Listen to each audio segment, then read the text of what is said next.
Hey guys, welcome to Health Science Explained. So just before we get started, welcome back to the podcast. We're actually rebranding to Health Science Explained, brought to you by the Hypertrophy Hub. So what this move is going to allow me to do is talk about more subjects within health rather than just muscle hypertrophy. Obviously, I'm still going to talk a lot about muscle hypertrophy because I am absolutely obsessed and there's no way around that. But I think there's a few more things we want to consider. So, for example, today what I'm going to be talking about is my own journey with body dysmorphia, and muscle growth in general. And so I think there's some really interesting stuff on this topic that I don't think many of us have really considered. So let's dive into it.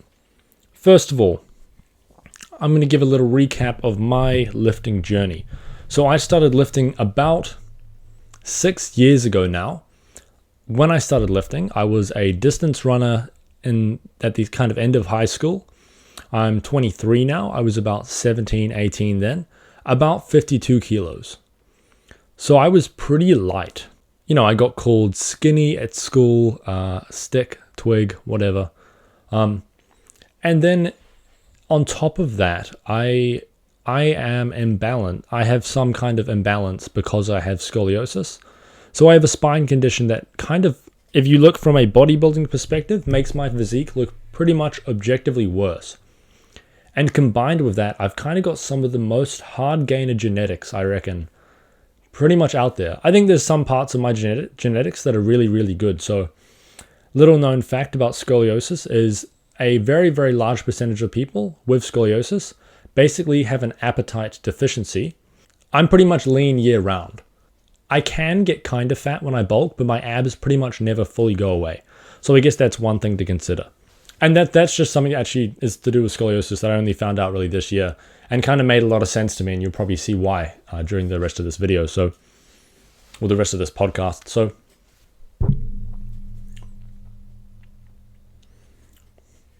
I started lifting at about 52 kilos, and then I went pretty hard. I was training heaps, eating heaps, doing all the shit that works. So for example, you go home, you eat as many calories as you possibly can because you're a hard gainer.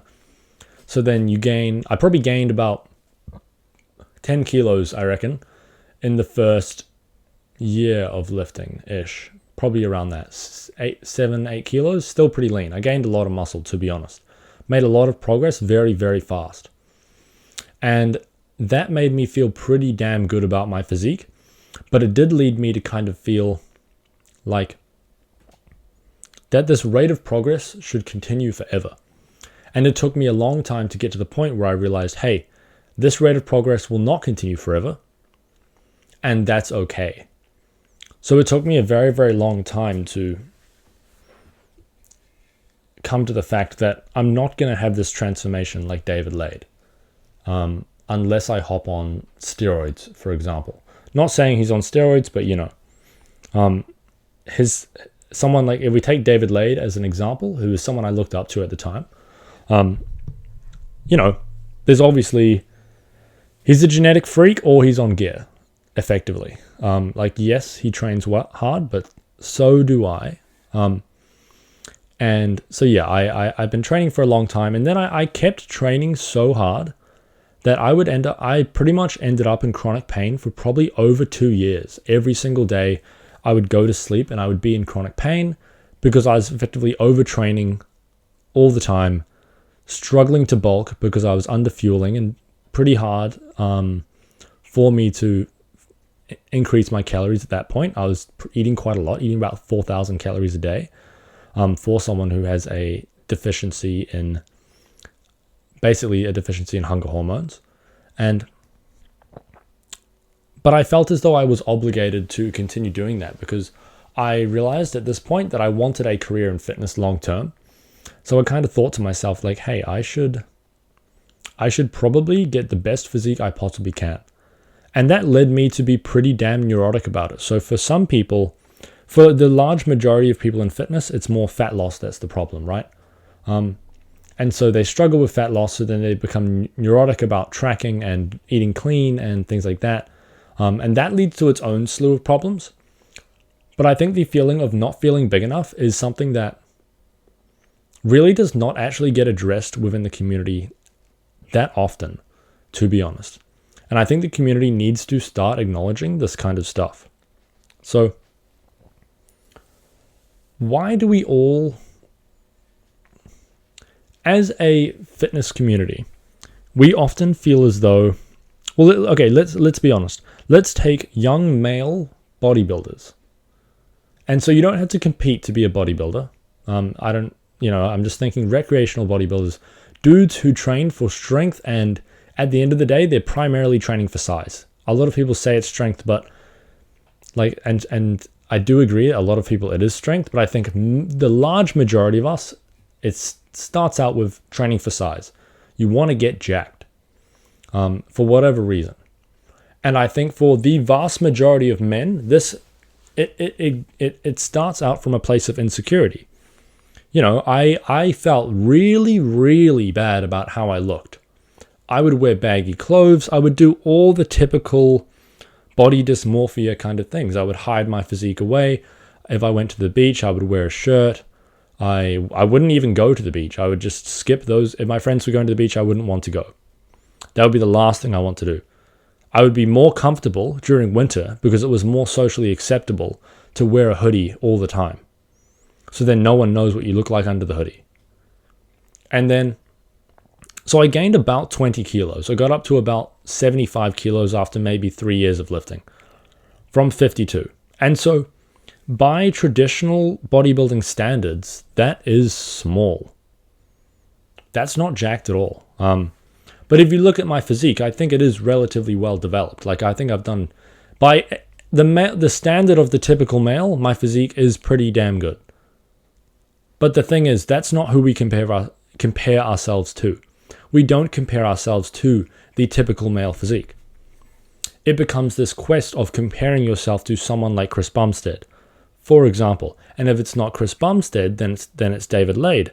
If it's not David Lade, then it's your friend who's getting faster gains than you or started out at 70 kilos, pretty lean. And these comparisons are something that I think we really, really need to address in the industry. Because the fitness industry thrives off selling you a transformation.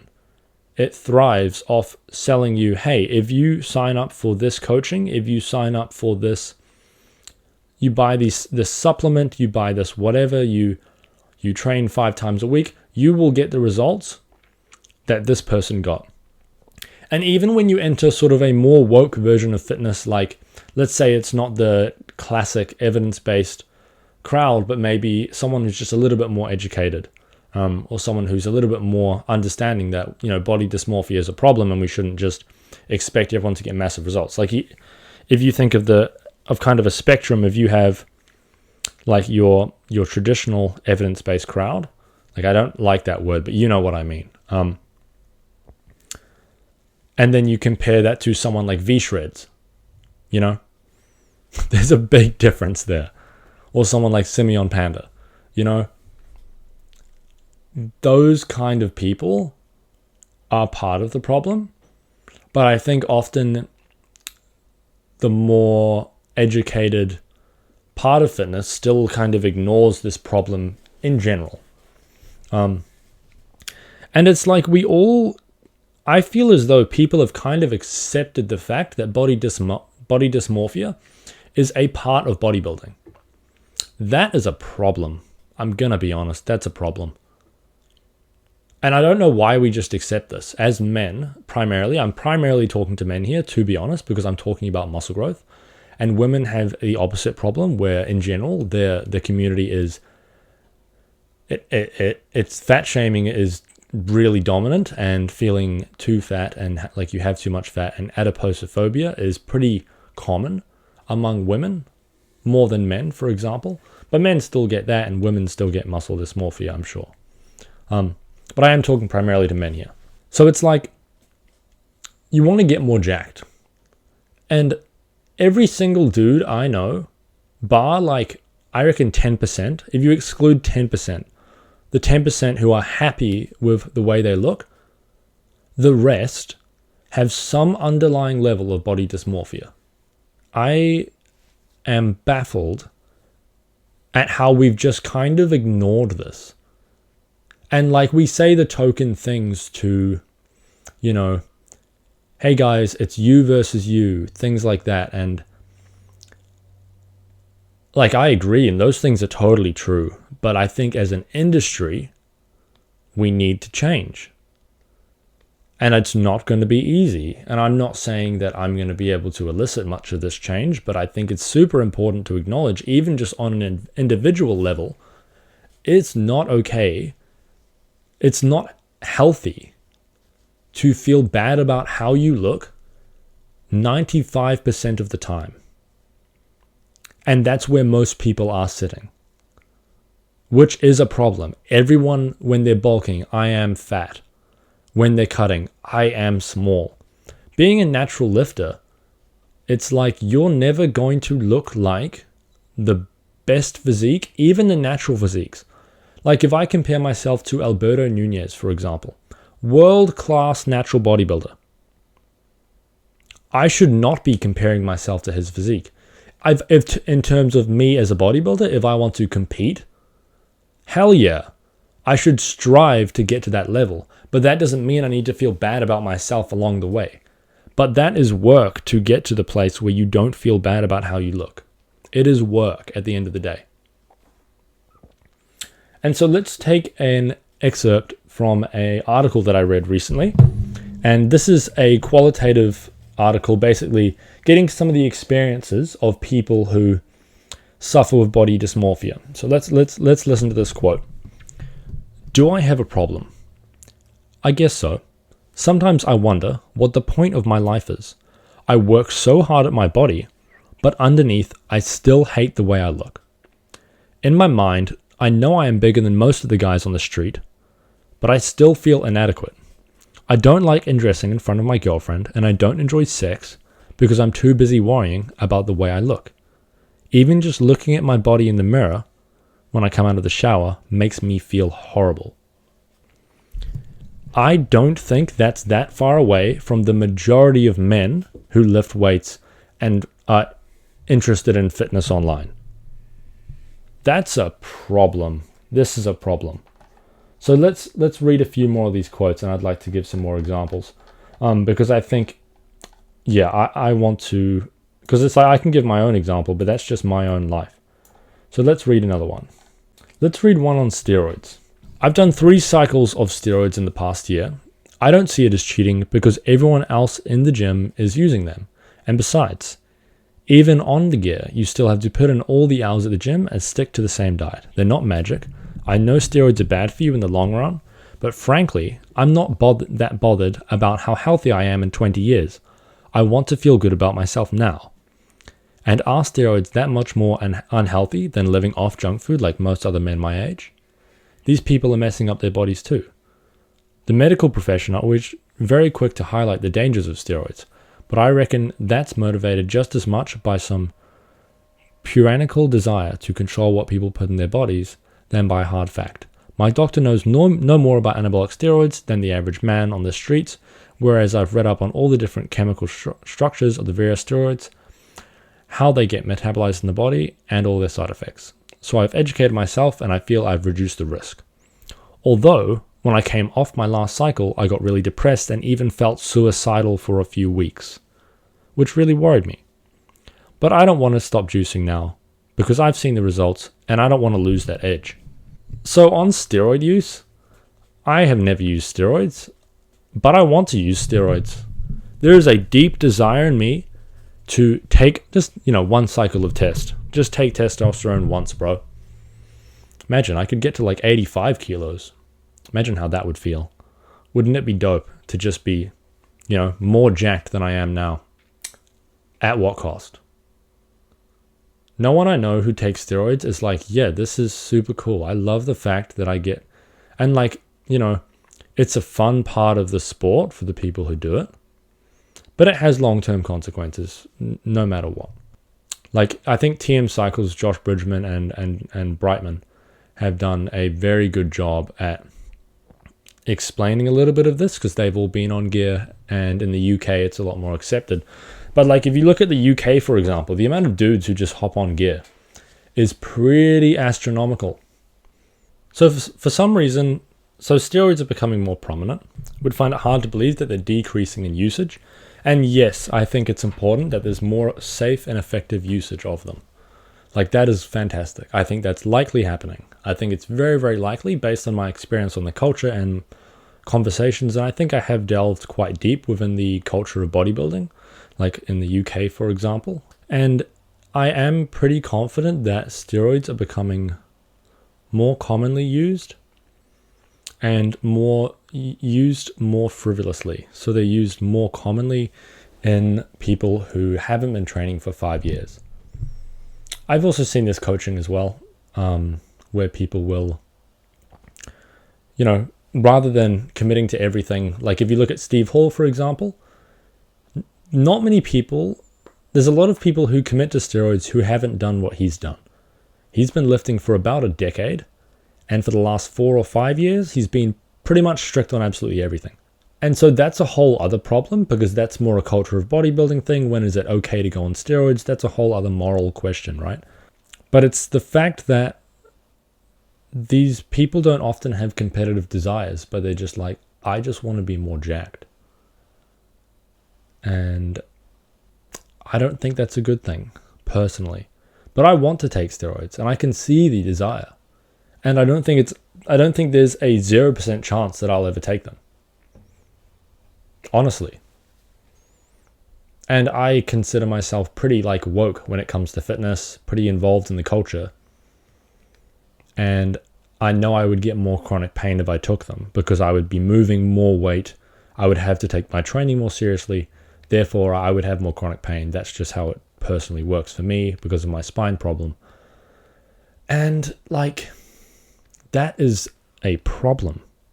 Let's think about another story. So one of my friends that I talk to on Instagram quite a bit, he's a dad. He's about 43. I won't tell you anything about him because he asked me to keep this private. So he's a lifetime natural. He was kind of super scrawny as a teen. He went on holiday, and he was looking around and wondering where all the jacked dads are. Where are all the other jacked dads? And he's been feeling inadequate about his physique and wondering if he's even made progress. He's been pretty rigorous. He was tracking for over 600 days. And he wasn't sure if he was making any progress, right? And that's the thing. Natural bodybuilding is slow. Muscle growth is slow. I don't think we give ourselves enough credit for the progress we've already made. And the community cuts people down if they're not big enough and they're trying to give advice. That needs to change, to be honest. It should, I think that's just the trend towards the appeal to authority. Authority in this case being how much muscle you have. So I think I would get more clients and have a bigger podcast and get more followers, etc. if I did a cycle. I don't think that's hard to believe. What would have changed about me as an educator, as a coach, as a lifter? What's actually changed there? I have more muscle. I'm stronger. That would be the only thing that's changed. But more people would listen to what I have to say. That, to me, is just... What other industry does this happen in? There's lots of issues with the fitness industry, but this one is a problem. I think we have to get over the fact that the status quo is feeling as though you have muscle dysmorphia, feeling small chronically and feeling super bad about that. Feeling small. And then you compare yourself to the friends of the people, the average people around you. You look at them and you know you have more muscle. You know your physique objectively looks better from a bodybuilding perspective. Yet you write that off immediately. What the fuck is that about? Because what did you get in this for to start out with? Did you get in this to compete as a natural bodybuilder? Probably not. You probably just started lifting some weights because, you wanted girls, or you wanted to feel better about your physique, or you wanted health. Pretty much those were your 3 goals at the start. And I think we need to start asking ourselves, why am I lifting? What am I lifting for? Because the fact that I feel this pressure as a business owner, as an online personal trainer, to get as jacked as possible, because that will get me more clients and that will sell. That sucks. Because for me, that comes with adverse consequences. If I take steroids, that obviously has adverse consequences, but my business would do better. Anyway, I'm going to leave this here, but this is kind of my 2 cents on the topic. I've just been pretty blown away with the level of ignorance in the community about this. Like, people, even the most woke ends of the community, I'm using woke in kind of a weird terminology here, but I think you probably know what I mean. Even the most woke end of the community still makes jokes like, haha, man, I'm so small. It might be a joke, but is it a joke? You know, how much of it is a joke? Is there some truth within it? And sometimes I can see the funniness and I can see the humor behind it. But at the end of the day, something has to change in the community. Like, it's just not okay that we chronically feel bad about how we look when objectively, and I've seen this in many, many clients, where people objectively feel bad and worse and worse. It gets worse over time. The more you lift and the more jacked you get, the worse you feel. Unless you get to a point where you can get to a place of acceptance. It's about acceptance at the end of the day. And that is a hard place to reach. I think I have only just started to reach an acceptance with how I look. And that is like an uphill battle because of those comments you get online.